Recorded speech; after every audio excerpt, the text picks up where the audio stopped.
কেউ যেটা পারে না পারে কে? আল্লাহ। কেউ যেটা বোঝে না বুঝে কে? আল্লাহ। কেউ যেটা দেখে না দেখে কে? আল্লাহ। পৃথিবীর সবার চোখকে ফাঁকি দিলেও আপনি কি আল্লাহর চোখ ফাঁকি দিতে পারবেন? আল্লাহ ইজ ওয়াচিং ইউ। আল্লাহ সুবহানাহু ওয়া তাআলা ইজ অবজার্ভিং ইউ। আল্লাহ আপনারা দেখছেন।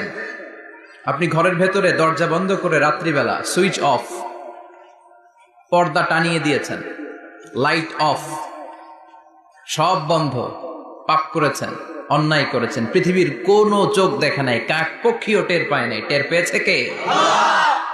ওনার চোখকে ফাঁকি দেয়া যায়? পুলিশের চোখ ফাঁকি দেয়া যায় কি যায় না? র্যাবের চোখ ফাঁকি দেয়া যায় না?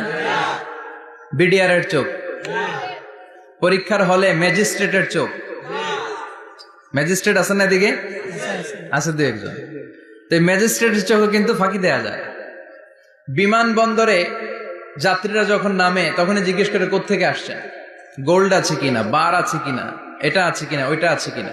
তো এই যে বিমানবন্দরের কাস্টমস অফিসারের চোখ ফাঁকি দিয়ে অনেকে স্বর্ণ নিয়ে আসে, এরকম ডাকাইত আছে না নাই? তার মানে বিমানবন্দরের কাস্টমস অফিসারের চোখও ফাঁকি দেয়া যায় কি যায় না? তো পুলিশের চোখ ফাঁকি দেয়া যায়, র্যাবের চোখ ফাঁকি দেয়া যায়, বিমানবন্দরের কাস্টমস অফিসারের চোখ ফাঁকি দেয়া যায়, কিন্তু আল্লাহর চোখ ফাঁকি দেয়া যায়? চিল্লায় বলেন ফাঁকি দেয়া যাবে? এজন্য কেউ যেটা দেখে না দেখে কে? আল্লাহ। কেউ যেটা শোনে না শোনে কে? আল্লাহ। কেউ যেটা বুঝে না বুঝে কে? আল্লাহ। এজন্য চাইবেন কার কাছে? নাকি দয়াল বাবার কাছে? দয়াল বাবা রে দয়া করো আমারে। কি সুন্দর মিলাইছে, দয়াল বাবারে দয়া করো আমারে। দয়াল বাবা আপনার কিচ্ছু করতে পারে না। এটাই হচ্ছে খালেস তাওহীদের ধারণা।